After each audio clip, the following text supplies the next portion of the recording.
I did give you all the information of how an agent was involved and how I couldn't pay the amount of money he was asking for, so we had to go in and opt for another alternative. Though it wasn't the best, our hands were tied, and so we had to go in for that option. But miraculously, God intervened, and I was able to go to the interview alone, and something that happened with my green card.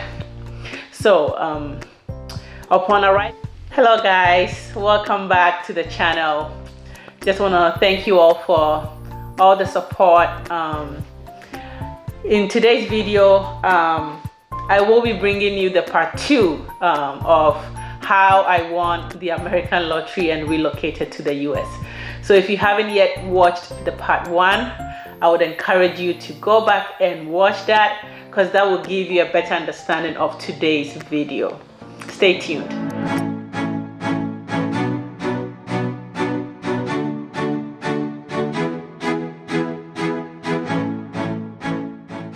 Welcome back.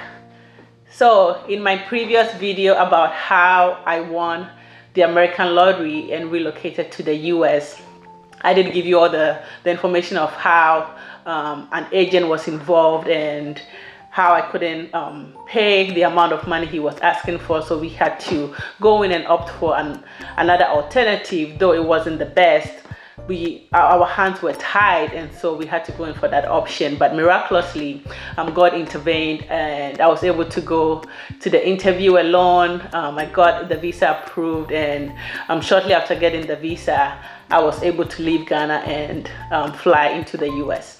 And upon arriving in the US, like I said before, I did live in Oregon, where I stayed with my cousin for almost a year.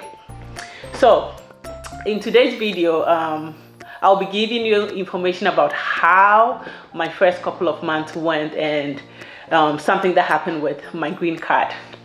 So upon arriving in Oregon, what happened during my time was that when you arrived in the US, you had to go online and pay a certain amount of money for your green card to be processed. So it wasn't an automatic thing that happened upon arriving in the US.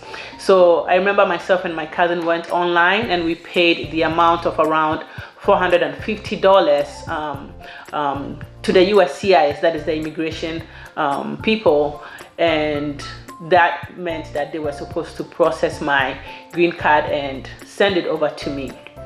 So after payment, we were able to go to the Social Security Administration office and request for a social security number, because here in the US you need your social security number and another proof of eligibility to stay in the country to be able to start working, and the green card is one of the ways that you can show that you're eligible to work in the US. So after getting the social security card from the administration office, we were looking forward to having the green card arrive in the mail shortly. But it happened that it was taking longer than usual. It was really taking longer than usual. So we ended up calling the USCIS and trying to get information about what is causing the delay in the processing of the green card. And to our surprise, when we called, they informed us that the green card had been processed and mailed.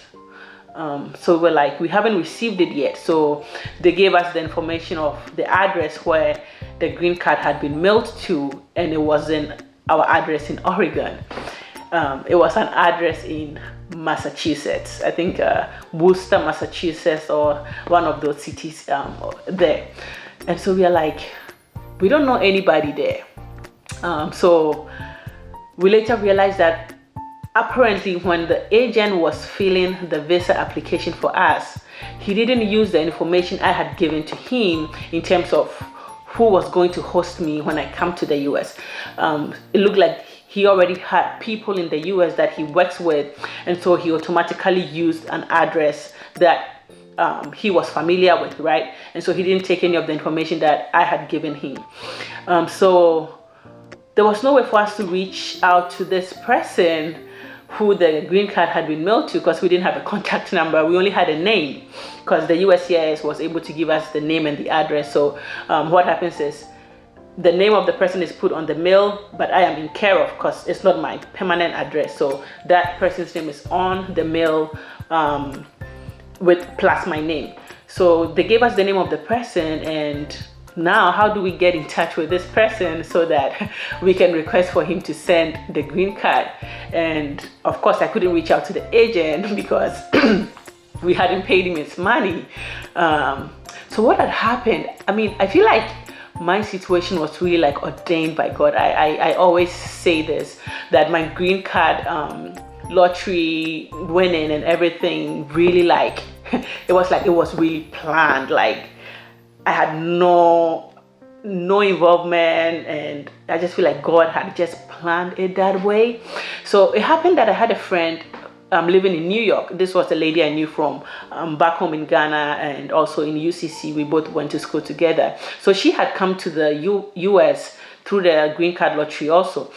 So I was talking with her, and I was telling her how I've been in the country a couple of months, but my green card unfortunately hasn't come, and we found out that the green card has been sent to an address in Massachusetts, and we were just gisting, right? We were just talking, and so I mentioned the name of the person this card had been mailed to in Worcester, Massachusetts, and she's like, wait, that name sounds familiar. And I'm like, really? And she's like, yeah, wait. So she reaches out to a friend of hers, and apparently this guy who the green card had been mailed to is the cousin of my friend's friend. And I'll say it again. The guy is the cousin of my friend's friend. So she's like, wait, I'm telling my friend so she can reach out to her cousin, and we'll see the way forward. And I'm like, okay. So she reaches out to her friend reaches out to the brother. They tell him about it, and yeah, he confirmed that he had received the green card. And the guy told the lady to tell my friend to tell me to give him a call, because I know the agent probably had already like been in touch with him, or when he received the card he had already reached out to the agent and spoken about it, and so the agent had told him what to do, basically for him to hold it and not give it to me. So we got his number through my friend. So see, like there was no way I was gonna be able to reach out to this guy, like, so just through my friend, talking with my friend, it happens that she knows this person. So we called the guy, and the guy's like, no, I cannot send it to you, blah blah blah, you haven't paid the money, this is what the agent has told me, and so I'm not going to send the card to you.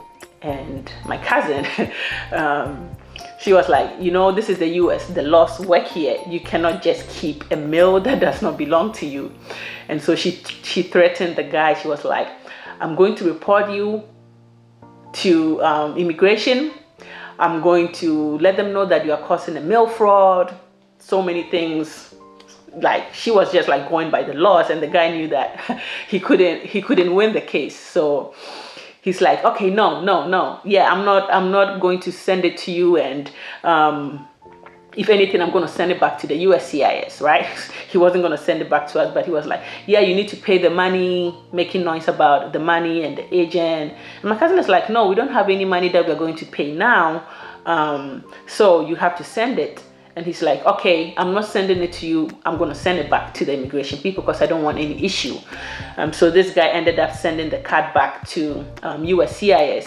And at that time, we had already called and notified them that no, the card had been mailed to the wrong address. So we had updated our address with them. So once they got the card back, they mailed it back to our correct address. And that is how I ended up getting the official green card. Other than that, after the visa had expired, of course, usually when they give you the visa for 4 months, when you end up entering the country, it gives you validity for a whole year. Even if the visa expires, you are still valid and can work with the temporary authorization for a year. But of course, you need a green card to be able to do so many things. So finally, we did get the card, but like I'm saying, it's just so miraculous, right? It's just so miraculous because even though the card had been mailed to the wrong address, like quickly somebody that I was just talking to about my situation knew knew this person through a friend, and quickly were able to get the green card back. So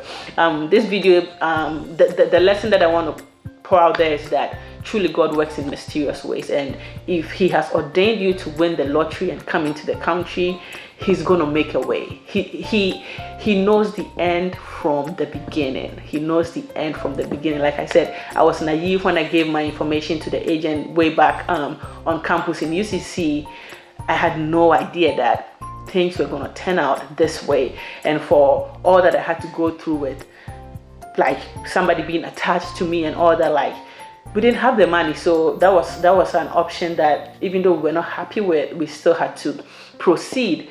But miraculously, I just went to the interview by myself. I came to the country, my green card was mailed to the wrong address, and somebody knew somebody, like, yeah, so you all are following, right? So that is how I ended up getting my green card, and I was able to settle down and start living my life here. So if you haven't yet applied for the American lottery, I would strongly encourage you to do it, and do it on your own. Don't let anybody do it for you, especially if that person is not family, if that person is not a close friend, and it's just a random person that you are giving information to. Please, please, please don't do it. I know I am not the only one who has gone through this in terms of working with an agent or going through like this agent ordeal. I know several people that have had to go through this.